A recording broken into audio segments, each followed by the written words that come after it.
I wanted to create a group so that I could create an environment where people can keep progressing in the right direction. That was my overall goal. I said anybody can start a group on Facebook, create a group. Hey guys, let's go on and chat together. But I wanted to really make it a tool, one tool towards healing. So I created this group. I created our members lounge. And I want to make sure that it goes in the direction of the vision that I have and the vision that other people have as well. So right off the bat in this Facebook Live, I know that there's been a lot of people out there that have dedicated themselves towards their healing, that are dedicated to not succumbing to energy vampires, that are dedicated to long-term healing for themselves, their families, their friends. These are the people that I'm reaching out to today to say, would you like to be a moderator for the group? Okay. And, it doesn't mean like, ooh, you got to commit yourself all the time, every day. No, but, checking in once in a while, interacting as a moderator with others in the group, and having a passion for not only your own healing but for other people's healing. One of the biggest rules in the group is to make sure that you don't seek reassurance based on your symptoms, or to play a helpless and hopeless role in your posts, to comment in a helpless and hopeless way. These are things that are not good for the person. They're not good for you. I know they're no good. Others know that they're no good. And so what I always do is I work on breaking people's emotional state. When they do that, I tell them or do something that they don't expect. But aside from that practice, I'm looking for a couple moderators to moderate, just to check in on the group and go about that. James, what's up? Jose will connect. Thank you for your awesome posts, your engagements there. It helps a lot of people. I'm sure it's going to help you as well. Michelle, what's going on? Great to see all of you. And I hope you enjoyed the content. I am here, Michelle. I am in Bali. I hope you've enjoyed the content from the week. Ellie, all right. Yeah, send me a DM, guys. Send me a message if you are interested in moderating, being a moderator for the group. And I think it's going to do well. Today, actually content-wise, comment below and let me know, because this really helps with future content. And it really helps for me to be able to connect and see, which individual is gaining what, which individual, which warrior needs more of this. It really helps me. So comment below on your biggest achievement from the week. Joe, it's great to see you, man. Good. You're revisiting the program. It's always a good idea to revisit the program. If you haven't moved on to the Life Mastery program, hit that up. Biggest realization. Damn, I never realized this about myself. I never realized this about my thinking. I never realized this about my belief systems. One of the posts on Instagram, I think I posted on Facebook, was never allow your age to limit you as to what you do in your life and how you are and who you are. Never allow your age, because a lot of people say, ooh, I'm 30, I'm 40, I'm 50, I'm 60. And then it seems like there's some kind of a rule that the older you get, the more unhealthy you're going to become. The older you get, the more you get stuck in a comfort zone. All sorts of BS that over time we started to believe that they were true, right? And these are ideas floating around in other people, and they energetically give it to you, and they share their beliefs, and we run into it in the media and the commercials and this and that. But we cannot succumb to these ideas, my friends, anymore. We cannot succumb to these ideas. So I'm going to go deep today. Deep into the cycle that I was under. And I sat with myself and I said, my God, this cycle, this structure is so real for so many people out there. and they need to learn these different feelings and emotional states that they're under and thinking styles that keep them anxious and then lead to depression and then back to anxiety and back to depression again. So again, comment below on your biggest achievement or biggest realization from the content from the week. And it doesn't even have to be content. You got a different teacher, a different whatever, mentor, coach. I don't care. For me, what's important is your healing, whether I give that to you or somebody else gives that to you or provide you with the tools. Benjamin, it's great to see you. Yeah, thinking styles, Nicole. There's some cool badges. There's some new badges coming up. I thought that was really cool. Top fans and this and that. I never realized how strong I believed something was wrong with me. I was starting to change that belief with the program, Maddie. Good stuff. Shelly, moderator, sure. Message me. Here's how it went. Here's how it went in my life. Now, can you relate to what I'm about to say to you? Okay? It's a rapid cycle, and it doesn't start in a certain place. It can start in any of these and tumble on to the next thing, then the next thing. It's a cycle of anxiety, depression. Getting caught up in the past, starting with guilt. Why? Why do we feel so guilty? There's many people out in the world today that if you brought up the idea of guilt, they would say, I feel guilty about nothing, right? And then I would dig a little bit deeper and they go, my goodness, I've got a tremendous amount of guilt running through my system. Yes. Guilty about what? Guilty about rules. I felt guilty because I broke the rules in some way. Hands up if you're on that ship. Did you feel like when you were a child going about your life, or even now, you have broken the rules that were set by your authority figures? I am in Bali, Nicole. I am, and I'm going to be here for quite some time, I believe. Actually, I did a vlog a couple days ago about the 3 reasons for why I live in Bali. Look out for that on the YouTube channel coming out. Pretty fun, just some carefree stuff. So comment below, do you carry around guilt based on breaking someone else's rules? Breaking mom's rules, dad rule. They got upset at you. They expected a lot from you and you didn't serve them the way you wish you would have, that sort of thing. So it starts with guilt. Then, now remember, we're talking about the past right now. We're focusing on past. When people focus on the past excessively, they become more depressed. A little bit of anxiousness, but they become more depressed more than anything. All right, so Anita feels that, Mirza feels that. Good, I want to keep this connection going. Then, when we're stuck in the past, we also think about shame. I'm ashamed of myself because I knew better. I'm so ashamed of myself because I knew better. Does that sound like you, right? I knew better than to react in that way. I remember when I had a an anxiety attack. I didn't really shame myself over panic attacks because those were more involuntary, out of the blue reactions. But anxiety attacks where I thought myself into something, and I would relive that scenario every day after the attack. I would say, my God, why did I allow myself to go into that state? Why did I allow myself to, have it snowball into a full-on emotional disaster, right? So we're stuck in the past.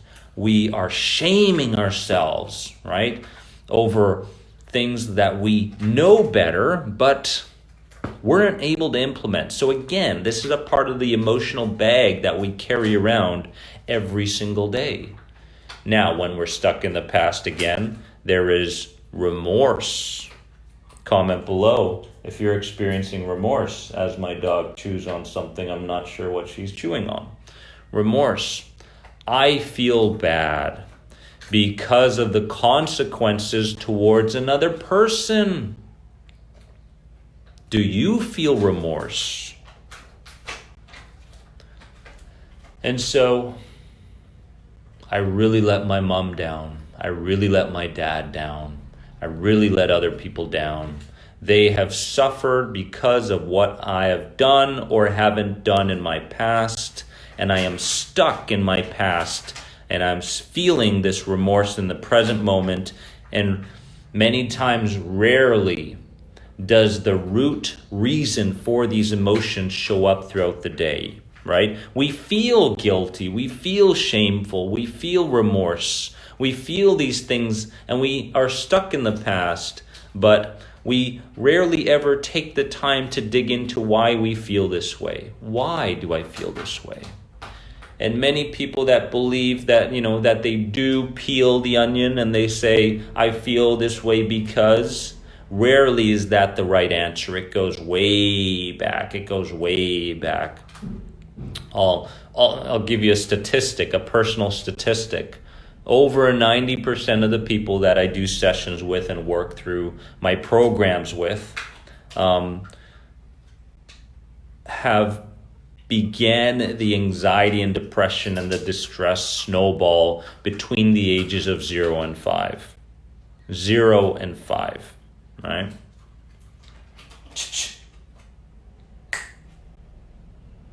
Stop biting the paper. Good girl. So it starts there. Many times we think it started last year or 5 years ago. No. Those are called subsequent events based on the initial events. Now, we're stuck in the past. We've got guilt about breaking the rules. We've got shame about the idea that we knew better and we weren't able to apply that knowing. We are stuck in the past because of remorse, what we have caused other people to feel, and we are stuck in the past because of regret. I feel bad about the consequences to myself because I broke the rules. Does this sound like you?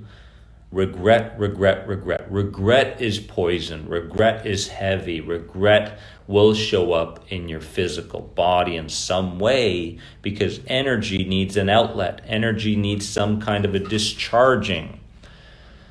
So these are things that keep a person depressed. Okay, guilt, shame, remorse, and regret.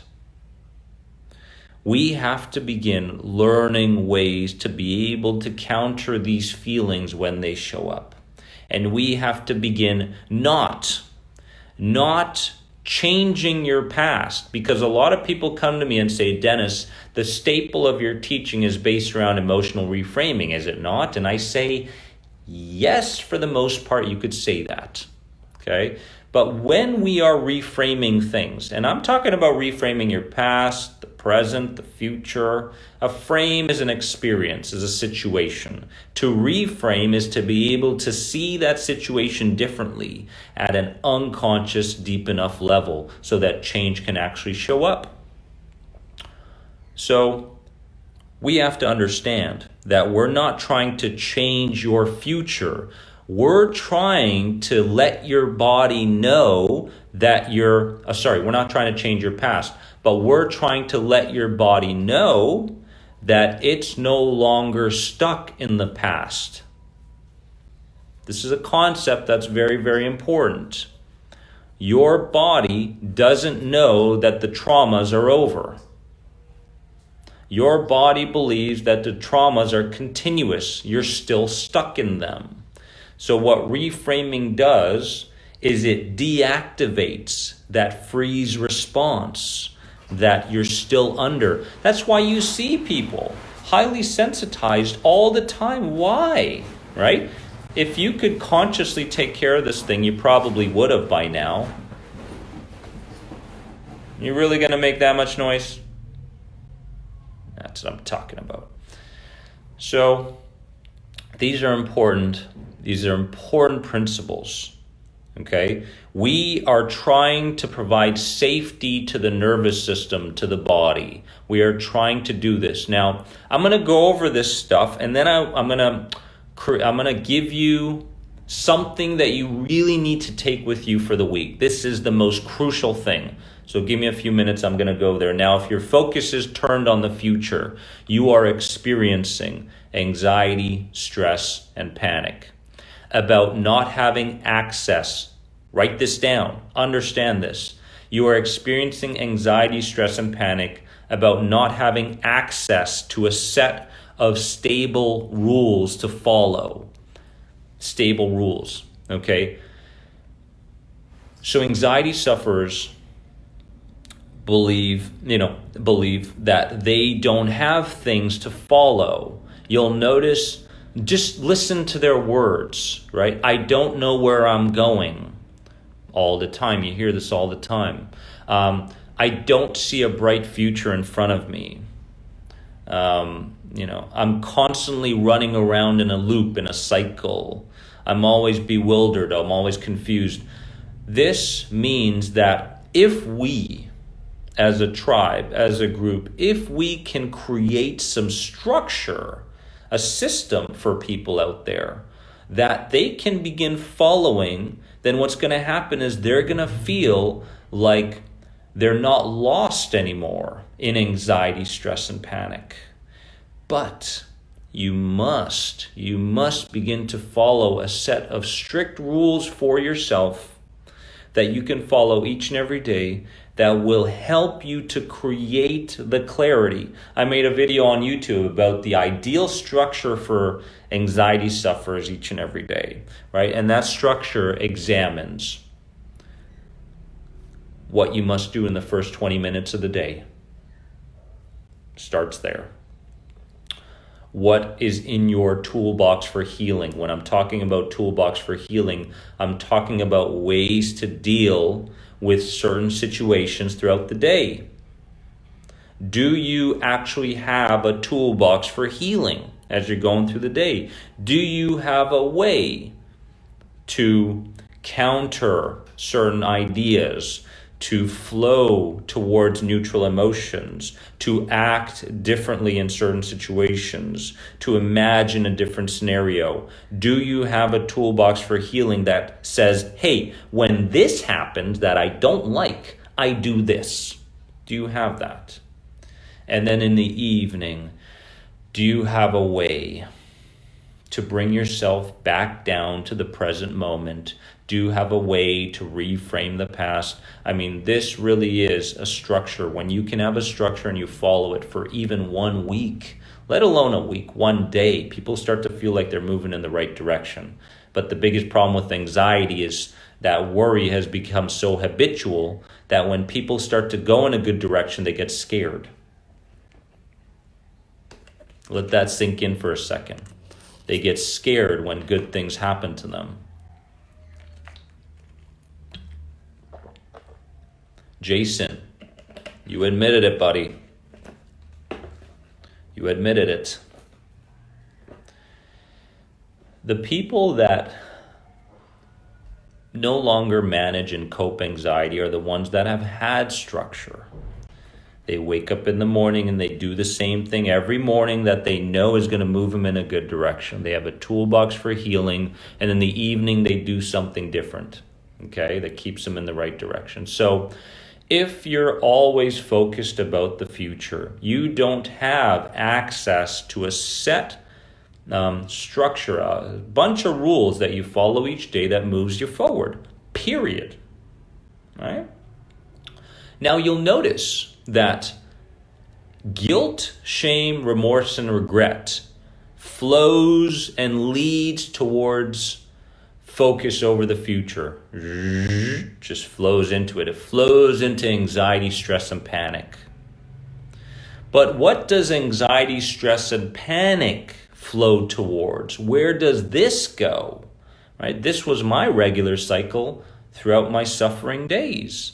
It goes towards two things: anger and temper. I can't tell you how angry anxiety sufferers are. And they repress it, and they repress it, and they repress it, and then it shows up as physical symptoms, emotional distress, or worse. Let's be real. Let's be real here, okay?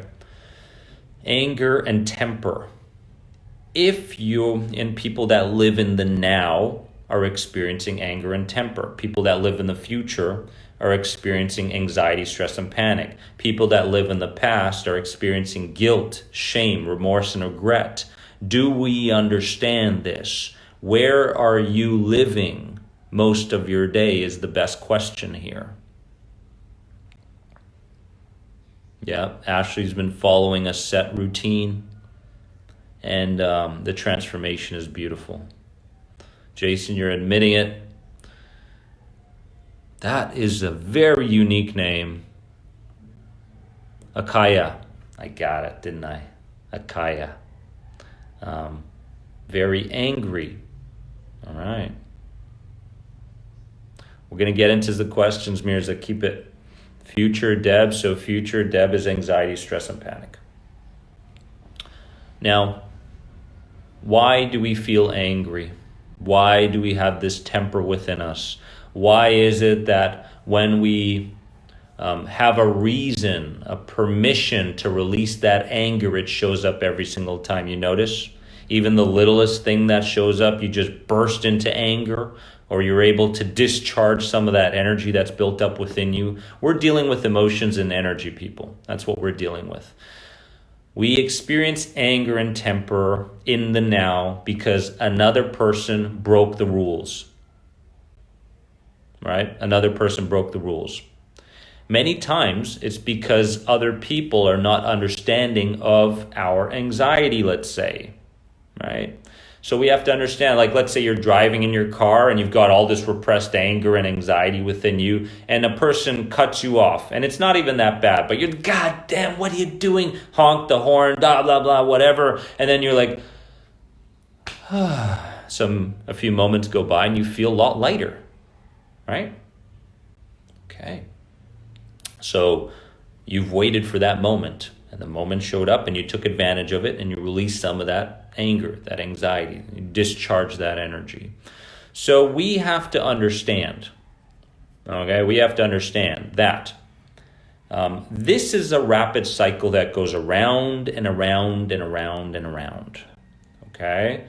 It's about the past, then it's about the future, then it's about the present. Then we go back to the past and we become depressed, and then we go back into the future and we become anxious, and then we come back into the present moment and we take out our anger on every little thing around us. This structure, comment below, this cycle, let's call it.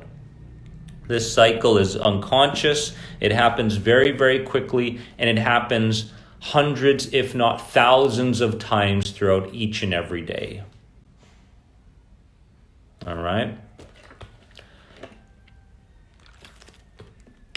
Now you'll notice that, let's say in stage 3, where the anger and the temper shows up, instead of you being angry and having that temper towards the situation that just occurred, why are you not creating that anger and blaming your mom, your dad, the bullies at the schoolyard, the teachers, the coaches? Why are you not using that anger and blaming those people, which are the main reasons, which are the root causes for your anger today anyway? Why are you taking out on the current situation or your family member or something that's going on? We need to work with the roots of our anxiety. We cannot keep taking out our frustrations, our anxieties, this and that on the present moment. What's up, Mom? Mom is here. Mummy is in the house. Let's understand that. That's what reframing is, isn't it? Right? It's about reliving a past situation, going back into that environment in a safe and supportive manner so you don't re-traumatize yourself. It's about going back there. It's about saying to mom what you wish you would have said. It's about providing safety to the younger wounded child within you. Now, warriors, write this down. I want this to be the main point, a starting point for this upcoming week. Okay? I need you to do a little bit of digging. Okay? Comment below and you tell me right now what comes up first. Of course, when you're in a beta state, it's a lot more difficult, in my opinion, to tap into deeper information, but let's try it. When do you believe, at what age group, what timeline in your life do you believe your anxiety began? Write it down in the comments. What age? When was the first initial sensitizing event? I worked with someone a couple days ago, they said 2 when mommy and daddy were arguing. What age did the snowball begin? It wasn't 21, Patty. But again, consciously, we don't have access to it. I thought it was 27. Little did I realize that it started when I was 4. When I was 4, the pressure began building. Right? When I was 4, I began to recognize situations that I began taking on, beliefs, internalized it, that sort of thing. Now, here's what's important. All right. Here's what's important. Is I want you to grab a photo. Okay, I want you to grab a photo of the age that you just mentioned. And again, right, when we go into deeper work, you will realize that all of it, can't say much of it, all of it started 0 to 7-ish. 0 to 7. And if you grab a photo of you in your younger days and you put it into your wallet, okay, you grab that photo and you put it into your wallet. Every single time an uncomfortable scenario shows up, every single time an unliked feeling shows up in your body, every single time an intrusive thought shows up, every single time you're stuck in an external situation that feels unsafe, every single time this shows up this week, I want you to go into your wallet. I want you to grab that picture and I want you to look at that picture and I want you to come to an understanding that the reaction that you have right now, mentally, emotionally, or physically, has everything to do with that inner wounded child that is speaking to you through your symptoms. Okay, so there we are, and we're in a very challenging situation. Symptom, this, that. The photo comes out and you look at it. And when I look at it enough and I connect the photo to the symptom, I connect the photo to the intrusive thought, whatever it may be. This is very important, very powerful, guys. Now, all of a sudden, I understand. I understand fully. I understand the situation. I understand that when mommy and daddy were fighting, and I was 2, 5, 7, whatever it was, and I didn't understand the situation at the time. I didn't understand why they were fighting. And that anger and that anxiousness transferred into me, and I took on their energies and I took on their emotions. And in this present moment, when I'm looking at that photo, I am going to respond to the child. I'm going to respond to the picture. I'm going to respond to the younger, wounded version of me, rather than go into coping and managing garbage that most people do. Of course, nobody here. Right? So this is going to be our focus for the week, to keep our mindset right, our general mindset right. Okay, it's working with the photo. We have to understand what is our goal, what is our mission, what is the purpose behind this journey that we're on, this healing journey that we're on. Well, the idea, the purpose behind it is to show that younger, inner wounded child that the world isn't a threatening place to be in, that the world is a safe place to be in. Okay, that's our goal. And when it comes to this, when it comes to depression more than anything, there's a couple parts to it. And I know that there's a couple people there that are going from anxiety, depression. So I want to take a minute just to fill you in on the formula for the creation of this that starts very, very young. Okay? Let me show you how young it starts. Part one is when mom interacts with the child. Mom interacts with the child. And mommy goes, goo, goo, goo, goo, goo, goo, goo, goo, goo, goo, goo, right? Ooh, goo, goo. And the child goes, ah, right? And the child responds. But remember, depressed mothers tend to have depressed babies. Okay? So the mother interacts with the child and the mother gets a response. When the child initiates interaction, the mother doesn't respond. Think about this for a second. Okay? Could this be you? Go back in time. Think about your relationship with mom. Okay? So when the mother says, goo goo gaga, the child responds. When the child does it, mommy doesn't respond. And the child learns very, very quickly that there is no reward gained by initiating communication. Period. Okay? There is nothing to be gained by initiating communication. So as an adult today, you have trained in learned helplessness. There's no point. To the point where people don't initiate anything. Not even conversations with friends, not even conversations with family members. Or they don't take on anything new, or instead of coping and managing their anxiety, going into a structured plan of attack to get this out of the way once and for all. No, because if I initiate that, I'm not going to get the response that I want anyway, based around mother and even father not knowing this because they weren't aware of it. Okay, the child believes that nothing he does is of any value. Okay, nothing he or she does is of any value because the value is determined by how people respond to that child. Eye opener?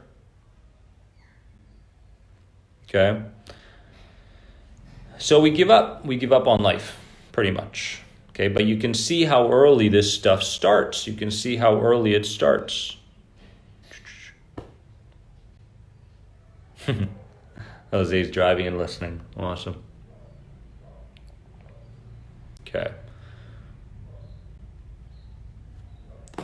Yeah, children can be products of their environment. They can be products of generational trauma, Michelle. I mean, I heard, this is a very interesting statistic that when you begin to heal yourself, you're healing 5 past generations as well as 5 future generations. I thought that was really interesting.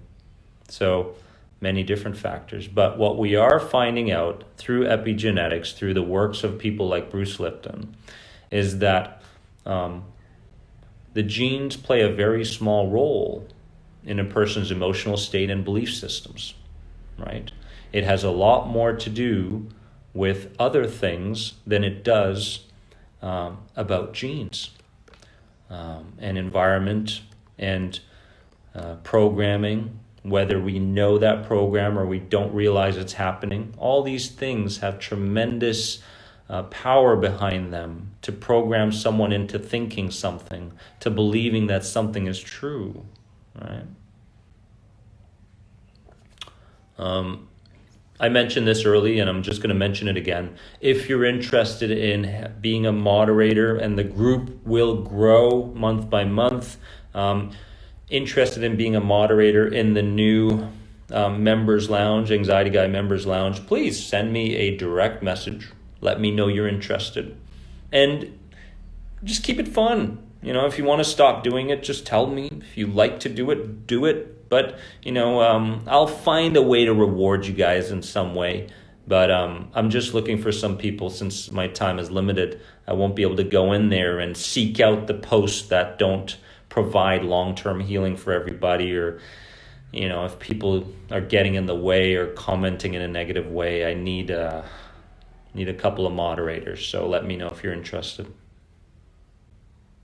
Yeah, only 1% have genetic disposition. Joe Dispenza is beautiful. He's excellent.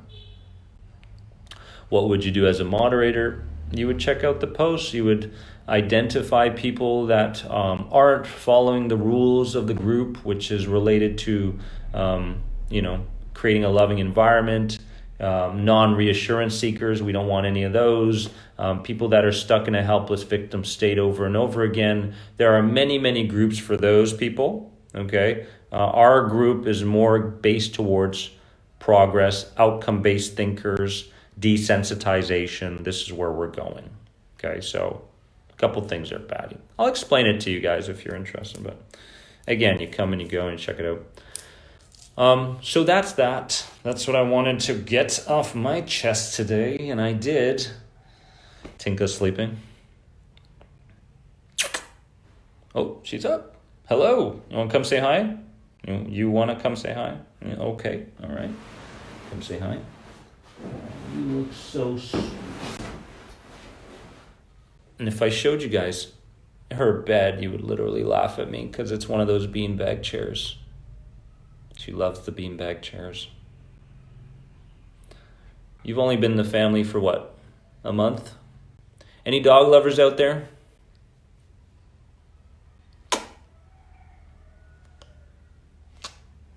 Don't you love how good dogs smell? I don't know what it is, but the smell is very nice.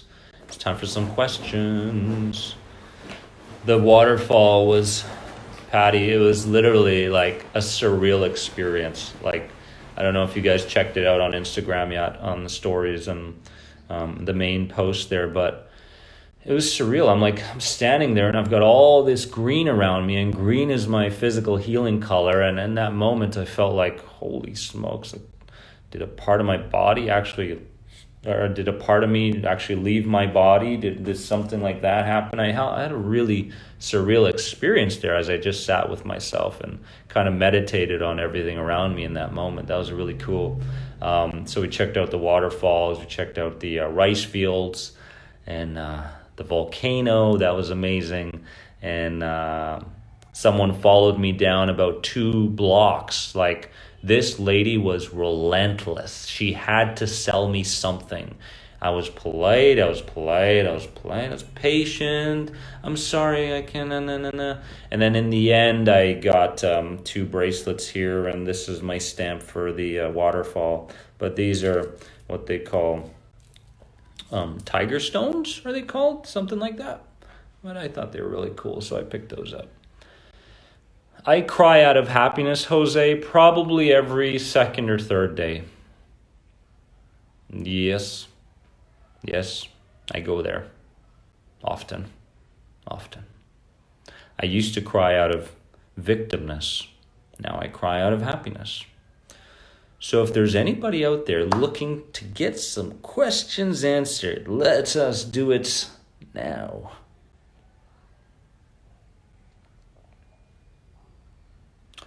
I'm wearing long sleeves because I went in my closet and I grabbed the first thing that I saw, and I am regretting it right now because yes, it is hot and I can't turn on the fan, the air con, because it just makes too much noise and it'll get in the way. So I'm sacrificing here for you guys. I am doing all I can in the heat and the,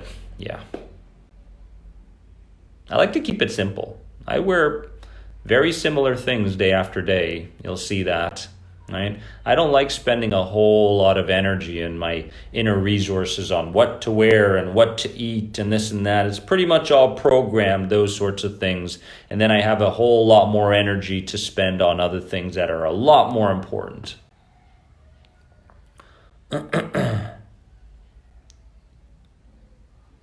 Eric, good to see you. Good to see you. Good to see you. You're coming and going. All righty, man.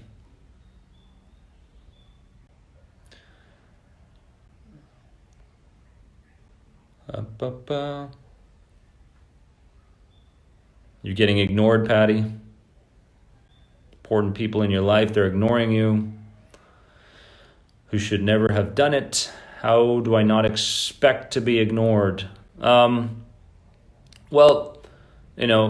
loaded question. Let's just generalize. Let's just focus on a couple of things. First of all, I got to a place in my life where I stopped taking things personal, right?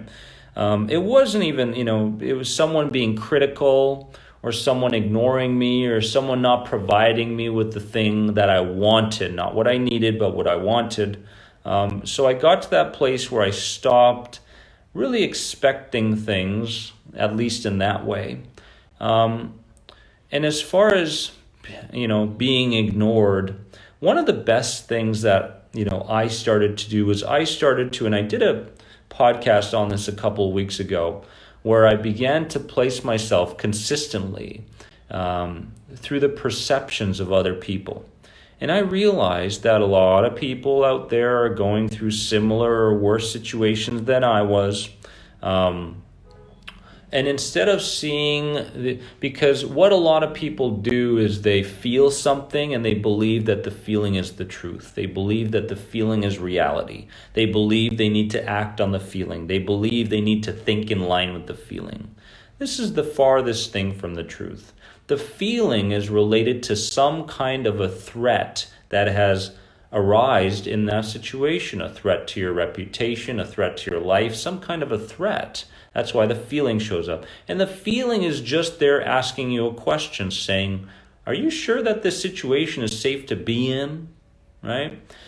So what I did was very, very simply, but very, very powerfully, I began to say, you know what? I got ignored right now, or I got criticized. Man, I feel really bad for that person. I feel bad for that person for ignoring me. That person's ignoring me and they won't be able to get the advice that I could have given them. They're ignoring me and we won't be able to interact, or they'll be losing out on a very, very good friend. They're ignoring me because they're going through something in their own lives that they don't know how to handle. All of these ideas, all of these different thoughts that we don't have access to because we feel something and we believe that it's true. Cognitive fusion versus cognitive diffusion, to believe that a thought is real compared to a thought just being one option. Okay? So when you get ignored, why don't you go ahead and let yourself know, Patty, of why it's such a good thing that you got ignored, right? I used to love getting ignored sometimes, right? And I used to remind myself of, I got ignored right now. Okay, well, that's great, because I don't have to take on the energies of that other person. I don't have to carry their stuff. I don't have to dig in with them. I don't have to go into that emotional distressing road anymore. So that, it's more so for me, it was a change in perception and just really taking into consideration what others are going through, which I'm always checking in on other people before myself, right? Which is very unique, but it works for me.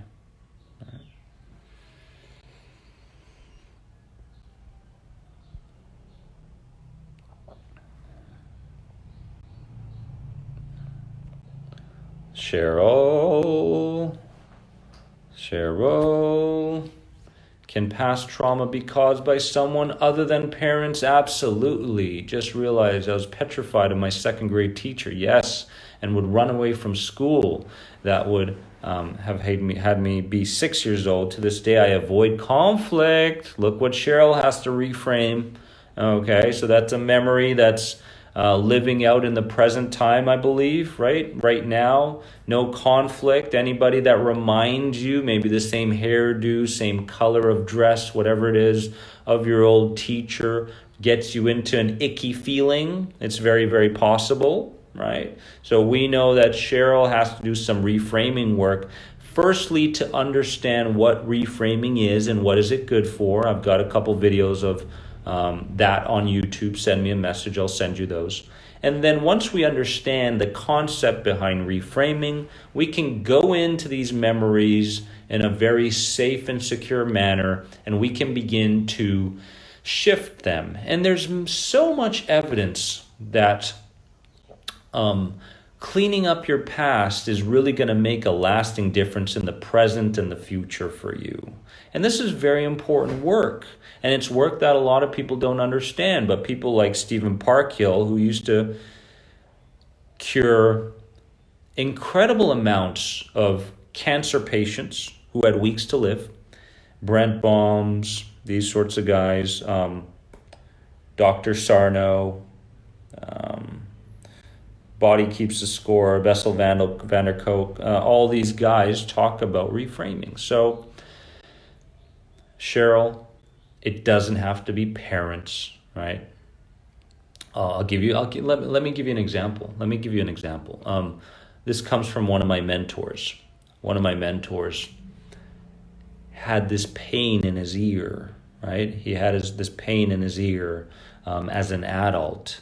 And every single time he'd go into certain situations, the pain would get worse to the point where he didn't understand why it showed up at some times and didn't show up in other times. When he began to go into a state, an altered state, he relaxed his mind, he relaxed his body, he planted the seed of what he wanted. He wanted to understand where the roots of this pain came from. He realized that when he was an altar boy and he was sitting in church way back when he was 6, 7 years old, there was a kid behind him constantly flicking him in the ear, right? And over time, the kid did it thousands of times that it became really, really painful. And so anytime this mentor of mine would go back into church or would find himself in a situation, or even unconsciously, no matter what, he would experience the same pain to the point where he had to go to the doctors and get it checked out and they wanted to do some kind of surgery or whatever. He went back in time. He reframed the experience of the child behind him flicking him with the ear, and what do you think happened to the pain? Disappeared.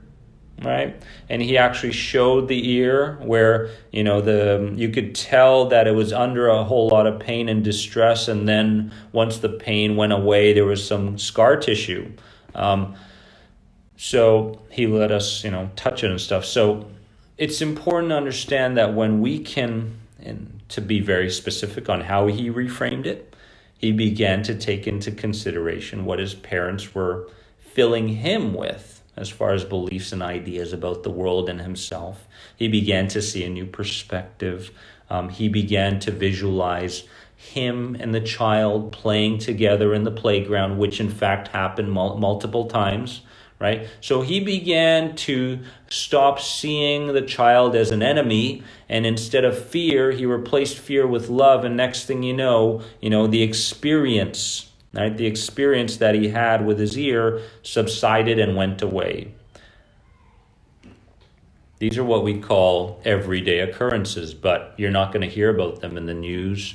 You're not going to hear about them in the mainstream. You're not going to hear about them. I am hearing about them more through authors and coaches today. They are coming out with these stories, but fear sells, right? Miracles don't. So because that's the case, you'll hear it from me quite often. I hope that provided some insight there, Cheryl. And the program has audios to reframe. The program has audios to release these core beliefs that are holding you back and replace it with other things. YouTube, if you go on the playlist and it says visual imagery sessions playlist, you should be doing one of those sessions each and every day, right? Reframing needs to be a daily activity. Okay. And let's see.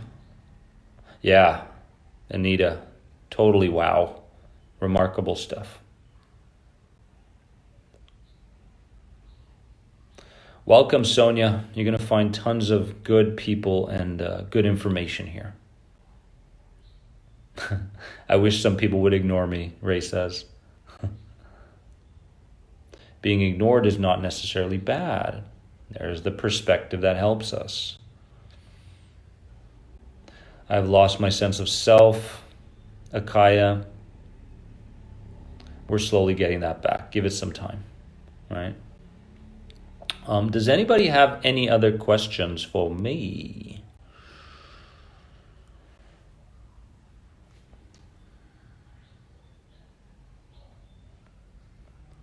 Jose, when I was younger, I was afraid of bad weather. I wonder why you're afraid of bad weather. I would constantly watch the Weather Channel every day. I would be really scared. Was that a sign of anxiety? That was a sign of the building of anxiety, most likely, of course. Let me give you an example. Okay, Jose, maybe this can shed some light. I had a father, and now, reframed, great relationship, awesome. But my dad would only disallow me from playing tennis when it was raining, obviously. So when the rain showed up, I had this spark, this huge motivation, like, oh my goodness, I don't have to play tennis for 4 or 5 hours today, but I can in fact draw or color or play with a friend or something like that, be a kid. So I created an association. Rain equals safety. Rain equals pleasant, right? Rain equals pleasure. And when it was sunny, I was forced into doing something I didn't know whether I loved or not at the time, because I couldn't think when I was a kid. But I had a feeling that I wanted to do other things along with playing tennis. So I developed some associations, some pairings. And as an adult, when I was, 10, 12 years back, I started to go, man, why do I feel so comfortable in the rain and so uncomfortable when it's sunny? I'm making some announcements on the outside. So these pairings start very, very early, right? And if you dig deep enough, you're going to recognize why you were afraid of bad weather. Maybe you saw a movie. Maybe you saw a movie with a tornado. Maybe you saw something there. Maybe there were earthquakes, and when there was earthquakes in the movies or something that you experienced, the weather was also bad. There's a pairing there. So what we need to do is we need to investigate and find out where and when this connection was made, and to begin to create safety around that situation. I would create pictures of being in the tornado and going around and around as a kid going, wee, this is so much fun, wee. Makes no sense to the conscious mind, but we've provided safety around that situation, haven't we? The pictures that you carry around each and every day will dictate how you feel, period. Okay? The reason people are stuck in anxiety is because they're constantly playing out all sorts of catastrophic pictures in their minds that they're not consciously aware of. They think it, they feel it, but they don't recognize that pictures come with it. Okay? So Jose, that sounds like the beginning stages of an anxiety disorder in the future. I mean, maybe that can tumble towards other things as well. It's crazy how one thing that you can become sensitized to can move into something else, and then something else, and something else. Next thing you know, you just get this overall feeling of constantly being in danger, right? Fight, flight, or freeze response. You wake up in the morning. This used to be me. I wake up in the morning, and the moment I would wake up, I would check my physical symptoms. Are they there? Yes, they are there, right? Shocker, right? Ooh, today's going to be a tough day. How am I going to handle it? Is it going to get worse? Could this be related to something physical? It has to be something physical, because it wouldn't stick around so long, and all these different stupid ideas would come into my head, and I would believe that they were true, and I would follow them. My entire day was wasted on worry, and on and on and on I go. Right? This was a constant thing. So we need to understand that we are becoming problem solvers. We are becoming outcome-based thinkers. I want you to become a teacher in your mind rather than a student. I want you to understand that you are gaining the skills right here, right now. You are gaining the understanding. You have to begin trusting in yourself. If you don't have any trust in your ability to deal with these situations, you will never overcome anxiety, right? You have to have faith that what you know and what you're applying is going to get you to your destination. And you have to trust in yourself that you have those skills. Okay? And I can tell you these things that you have to do, but you also have to tap into how to do them. How do I build further trust in myself? Well, you build further trust in yourself by gaining those small wins every single day. Every anxious moment is an opportunity to create a small win. Every anxious moment is an opportunity to defy your fears. Every anxious moment is an opportunity to create a new identity, okay? An anxious moment doesn't mean something catastrophic is going to show up in the future. An anxious moment is a question that's being asked to you from the inner wounded child that still feels unsafe in this situation. Period. Provide safety to that child on a continuous basis, and you're going to find that you begin to make love, happiness, and flow as automatic as your anxiety has been. This is no mumbo jumbo. This is reality. This is the truth. Okay, I see miracles through my programs and one-on-ones every single day. I see miracles through my YouTube videos every single day. So what separates you from these people? Nothing. Nothing. Okay?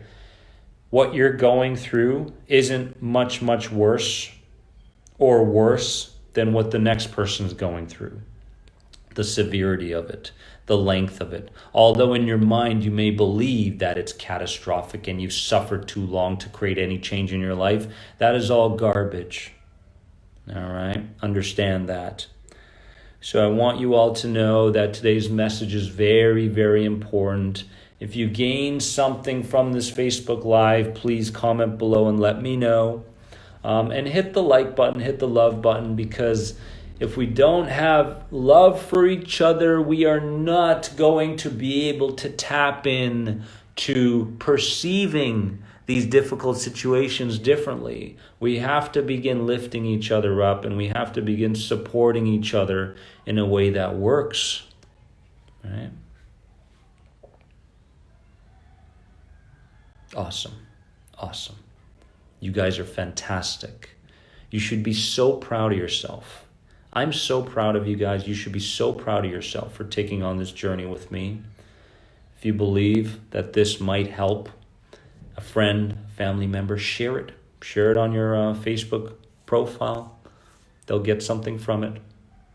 I want you all to know, Patty, Dana, thanks for coming, Dana, Deb, Ray, Gladys, Donna, good to see you, Donna, Rosalia, Michelle, Cheryl, Ray, I said that, Cody, all of you guys. Facebook group members lounge. Have you joined it yet? Right? Be the role model in that group for others.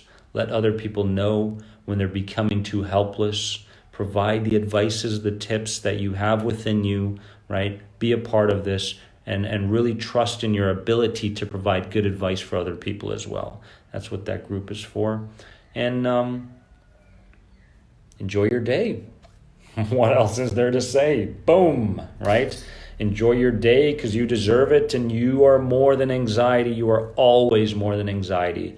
Don't ever let yourself feel like anxiety is a part of your identity. Anxiety is something that you're thinking. Anxiety is something that you're doing. Anxiety is something that you are imagining, but anxiety is not who you are. I love you all. Have a wonderful day. Bye, guys.